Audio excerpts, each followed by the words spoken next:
The Galaxy S25 Edge is remarkably thinner and lighter than your average flagship model, complete with the same One UI 7 experience and Galaxy AI features found on the S25 Ultra. But despite its impressive design, the S25 Edge's biggest shortcoming is its battery life performance. Apart from foldable phones, the designs of today's best phones haven't really changed all that much over the last decade I have been reviewing them. Each iteration has continually produced bigger phones, which seems to satisfy the appetite of what people crave. Samsung's taking a slightly different approach with the Galaxy S25 Edge, and I'm still not sure it's the right strategy. Although the S25 Edge looks very much like any other ordinary slate from the front and back, Samsung's focusing on its thin construction as a big selling point, all while including similar hardware as the S25 Ultra and other flagship models. But at the same time, the $1,099 starting cost of the Galaxy S25 Edge, which makes me wonder if the cost is really worth it, especially when the Galaxy S25 Ultra isn't too far off at $1,299. There is also the Galaxy S25 Plus to consider at $999, which offers nearly the same exact hardware. Samsung certainly does make it hard on me to decide if the Galaxy S25 Edge is worth its cost. A phone this sleek is an engineering marvel on its own and surely deserves a premium cost attached to it, but there are trade-offs that I'll go into detail in the other categories. For $1,099, you get a phone with 256GB of storage. Upgrading to 512GB raises the price of $1,219. There are three color options to choose from: titanium silver, titanium jet black, and titanium icy blue. There's a part of me that wishes for a couple of extra choices, especially considering how a phone of this caliber begs to be naked to show off its best asset. Samsung does make an ultra thin case that doesn't add a whole lot of bulk, but it would be nice just to have a couple of extra colors to choose from. The Galaxy S25 Edge is now available globally with up to $630 off in savings with a qualifying trade-in. I am not entirely blown away by this design, but Samsung still deserves some credit on how the Galaxy S25 Edge is significantly thinner and lighter than any phone on the market right now. It's hard to appreciate the Edge's 5.8mm frame unless I put it side by side against a S25 Ultra or iPhone 16 Pro Max.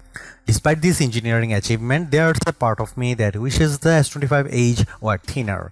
I know it may seem like I am picky, but I just don't get the sense that its thin construction rivals that of the original Motorola Razr from 2004, or how the iPod Nano showed a tremendous size difference compared to the standard iPod. I just don't have the same impression with the Galaxy S25 Edge over other phones today. The underrated part about the S25 Edge's design relates to its lightweight feel, which I think is much more impressive than its thinness.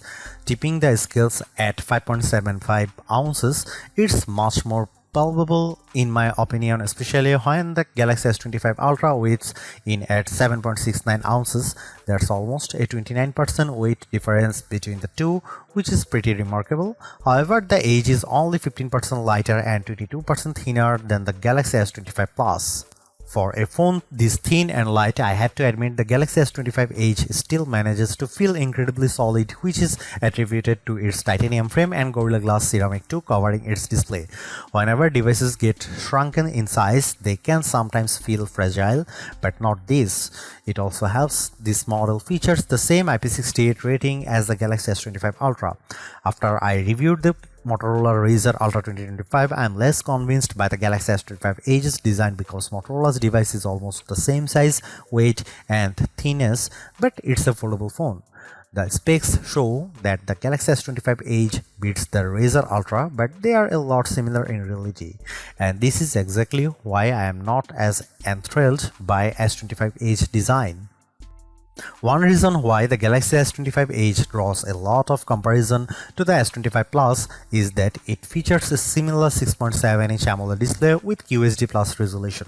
I personally feel this size is still too big for one-handed use, but it's much easier to handle than the 6.9-inch Galaxy S25 Ultra. Plus, it helps the Samsung has kept the bezels as slim as possible. I will say that this panel looks really sharp, and I'd argue it's better than the one in the Galaxy S25 Ultra. Colors look rich while it maintains its clarity at wide angles better than the Ultra. But what's even more impressive is how the Galaxy S25 Edge sports a much brighter panel reaching a peak brightness of 1997 nits, which is a smidge brighter than the S25 Ultra. Apart from that, it's worth mentioning that the Galaxy S25 Edge features an adaptive 120Hz refresh rate that makes animations and scrolling with the interface so buttery smooth. All in all, it's a superb display that's perfect for me to squeeze in a TV show or movie. The first compromise the Galaxy S25 Edge makes to reach its thinner construction is the sacrifice to its camera arsenal. The rest of Xiaomi's flagship line gets a triple camera array at the very least, but the Galaxy S25 Edge gets a dual camera setup instead, which consists of 200 megapixel main shooter paired with a 12 megapixel ultra wide. The trade-off here is that the Edge lacks a dedicated telephoto camera, which leaves all the zooming to its main camera. Even though the camera and lenses protrude much further out from the rest of the phone, I'm not terribly bothered by that, but there's a fair amount of oval if you lay the S25 Edge flat and try to type. Samsung doesn't explicitly say it's the same identical 200 megapixel main camera as the Galaxy S25 Ultra, but the Edge is inherently at a disadvantage because all other S25 models are backed by optical zoom cameras. Around the front, there's a 12 megapixel selfie camera with a pinhole cutout for it. Here are some camera samples of the Samsung Galaxy S25 Edge.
Not only is the Galaxy S25 Edge the thinnest Galaxy S phone to date, it's also one of the most powerful as well, courtesy of its Snapdragon 8 Elite chipset and generous 12GB of RAM.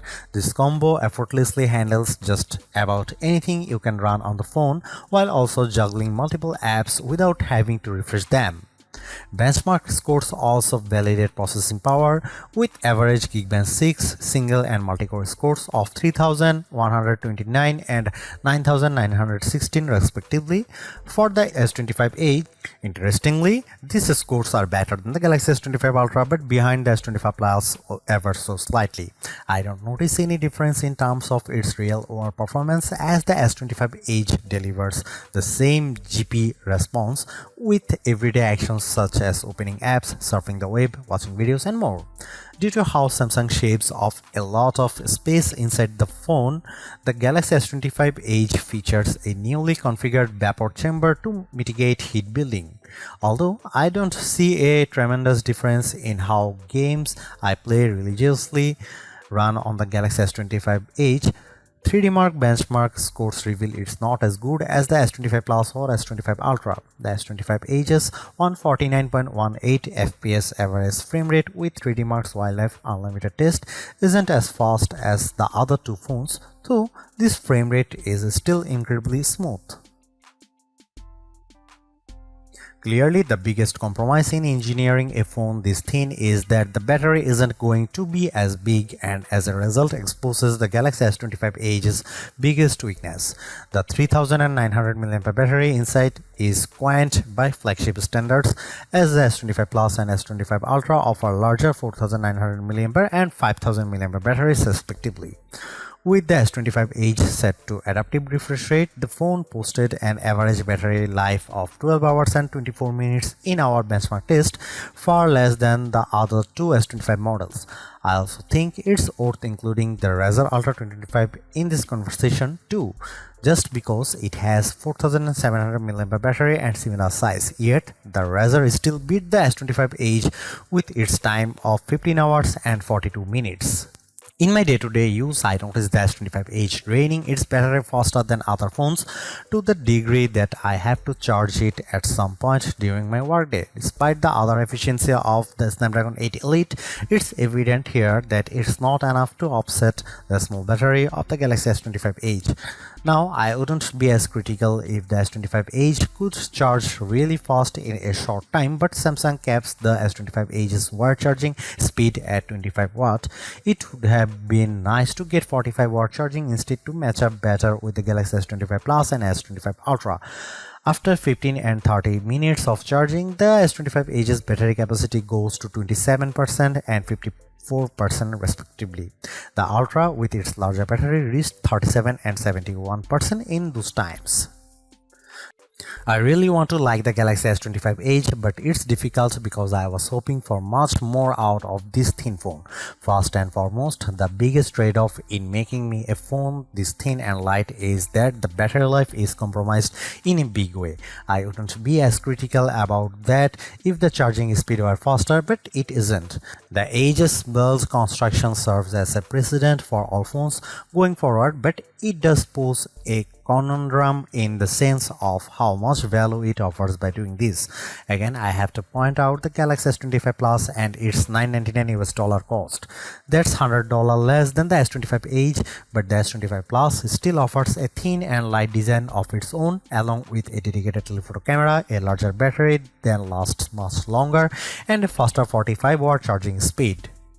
At the same time, I have to include flip-style phones like the Motorola Razr Ultra 2025 into the conversation because it too has a thin design. Sure, it's more expensive at $1299, but it has double the storage capacity, longer battery life, and a distinct advantage of being a foldable phone. For me, it offers more utility than the Galaxy S25 Edge thanks to its foldable design and outer screen.